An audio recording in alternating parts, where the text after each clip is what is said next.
So, remember last time guys, sa previous video natin about Pupo Live, pinakita ko dun sa inyo na nag-recharge ako ng 5,000 Pupo coins sa CocoDP. Plus, meron akong natitirang 4,000 coins sa account ko sa Pupo Live. Kaya nagkaroon ako ng 9,000 Pupo coins. Alam nyo ba na yung 9,000 Pupo coins, naging 1,000 Pupo coins po siya. Kung gusto nyo malaman kung paano ko siya pinalaki or pinalago, then panoorin nyo lang po itong video ito. So, by the way, sa video ito guys, meron tayong 2,000 Pupo coins sa giveaway and 5 po yung magiging lucky winners natin dito. So, kung gusto nyo manalo ng libreng 2,000 Pupo coins, punta lang kayo sa YouTube channel ni CocoDP. Ilalagay ko na lang sa ating description box yung link ng channel na yan, or pwede nyo i-search mismo dito sa inyong YouTube account or YouTube app. So, mag-subscribe lang po kayo at i-turn on nyo po yung notification bell, and after that, mag-comment lang po kayo ng done dito po sa ating video. Okay, so dito sa video ito guys ha, siyempre di rin po mawawala yung ating GCash giveaway every video. So, kung gusto nyo rin pong manalo ng libreng GCash, then mag-comment lang po kayo ng anything related sa ating topic.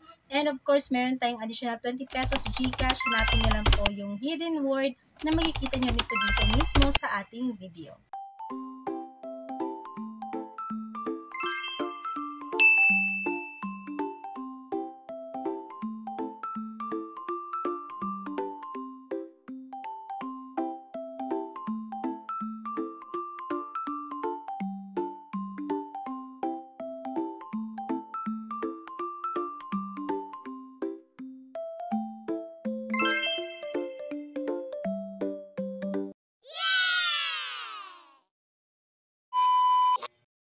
So, by the way guys, ito kung makikita nyo, so ito po talaga yung ating ni-recharge, no? Nag-recharge tayo ng 5,000 and then naging 9,000 siya kasi meron tayong 4,000 coins na natitira, and then yun po yung kinonvert ko into diamonds. Okay?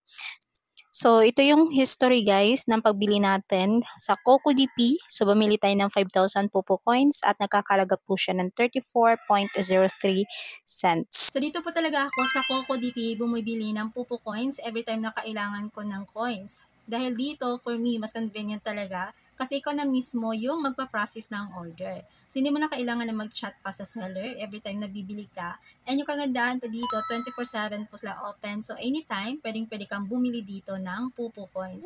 At ngayon nga na nag-upgrade sila, meron na po silang maliliit na amount of packages. So, meron po silang 1,000, 5,000, and 10,000 Pupo coins. So, yung kanilang 1,000 Pupo coins, nagkakahalaga lang po yan for only 7 pesos. And then yung kanilang 5,000 Pupo coins, nasa 34 pesos lang po yan. So, murang-mura, budget-friendly, at kayang-kaya po talaga natin siyang bilhin. And of course, meron din po silang mga packages na medyo malalaking amount. So, ayan po yung mga nakikita niyo po sa screen. So, guys, kapag kinlik niyo po yung link na nasa pin comment, bago kayo bumili ng coins dito sa CocoDP, meron po kayong makukuhang discount. So, pwede kayong makakuha ng 1% up to 2% discount kapag yung binili niyo po na package is umabot po siya ng more than $1. Okay, so kapag bibili kayo ng 10,000 Pupo coins, ma-avail niyo po yung 1% discount kapag GCash yung ginamit niyo. And then kapag Kukoy naman, 2% discount po yung makukuha niyo. Diba, napakaganda kapag dito talaga kayo bumili sa CocoDP ng Pupo coins. And minsan guys, may mga pa-event din po si CocoDP, which is pwede kang makakuha ng mga prizes like coupons, discounts, or free coins, or free diamonds. So pumunta lang kayo sa kanilang FB page. So ito po yung kanilang FB page. I-follow nyo lang po sila dyan para ma-notify kayo every time na may mga events sila. Dahil sayang din guys yung mga palibre, mga discount, and of course mga voucher na binibigay ni CocoDP.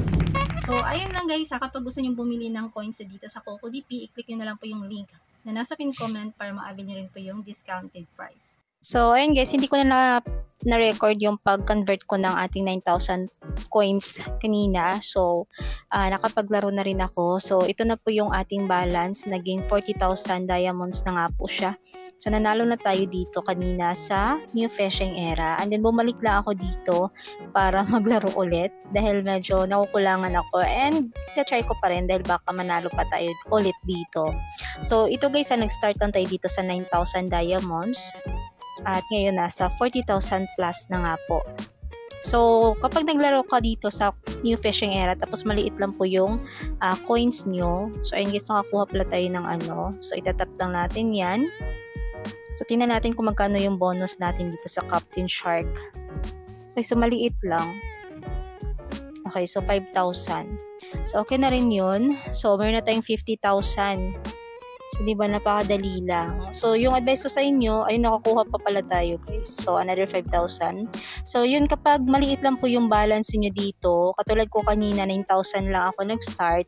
So, yung gawin niyo, mag-manual tapping kayo. So, wag kayong gumamit muna ng, ng auto. So, mas maganda yung itatap nyo na lang siya para makontrol nyo yung pagtaya ninyo, no? Kasi kapag naka-auto, tuloy-tuloy yan, titira po yan, hindi yan mag-i-stop, no? Unless i-stop nyo. Pero mas maganda talaga kapag i-manual nyo muna, kapag maliit lang yung inyong balance, katulad ng ginagawa ko. Ayan. So, magastos kasi kapag naka-auto. Okay, so itatap-tap lang natin, ayun. Nakuha ulit tayo ng Captain Shark, pero maliit lang talaga yung binibigay ng Captain Shark. Nakailang kuha na ako nito, guys. Kanina rin, nung kakastart ko pa lang, maliit lang talaga yung bigay nitong Captain Shark. So, yung taya ko dito is 50 diamonds lang kada tera. Okay, so ayan. So, ayun. Nakakuha tayo ng 5,000. So, nasa 55,000 na tayo, guys. Okay. So, titira pa rin tayo dito. So, yung kakaano lang talaga, guys. Nakakapagod mag-tap. Nakakapagod din mag-tap. Yun lang. Pero, I guess, tama naman yung ginagawa ko this time. Mas maganda din talaga na tinatap ko na lang siya para hindi madaling maubos yung balance natin.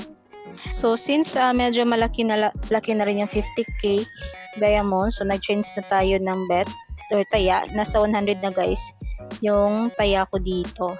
Ayan, makikita nyo, 100 na yan. Pero ganun pa rin yung ginagawa ko, manual tapping. Okay, so ayun, no. Ayan.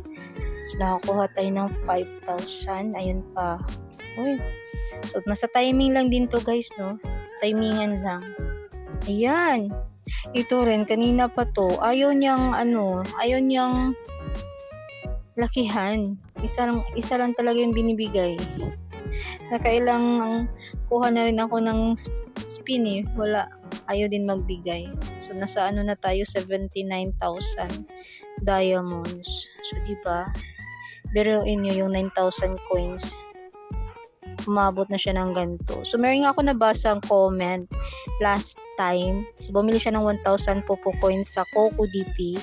Tapos, nanalo siya. So, naging 100,000 daw. So, yun yung sabi niya dun sa comment. So, may nag-comment din last time na swerte daw kapag dito sa Coco DP bumili ng coins, pero I guess swertihan lang talaga. Timing, nasa timing. Ayun, so nakuha tayo ng 11,400. So guys, nasa 80,000 plus na tayo. So, timingan lang talaga. Swerte. Depende sa swerte natin. Ayun pa. So, sana mag-fire. Ayan! Fire! So, tap. So, bilisan. Okay. Yun. So, malapit na. Yan. Isa. Ay, ayaw. Okay. Uy, medyo malaki yung bigay. Ayan. So, naka 31,600 na tayo. Ayun, no? So, nasa 111,000 na tayo. So, na tayo, guys. So, i-convert na natin into coins. So, yung ano lang, guys, yung i-convert ko muna. 50%. So, ayan. So, diba, yung 9,000 coins natin, umabot siya ng 111,000. So, grabe yung inabot ng 9,000 diamonds or 9,000 coins natin, guys, no? So, kalahati lang yung kinonvert ko into coins para makapaglaro pa ako mamaya. So, mamaya na lang din. Okay, so ayun lang, guys, i-share ko sa inyo. So, ganito ko na palaki yung aking 9,000 coins. At umabot nga po siya ng 111,000 Popo coins. Okay, so that's it for today.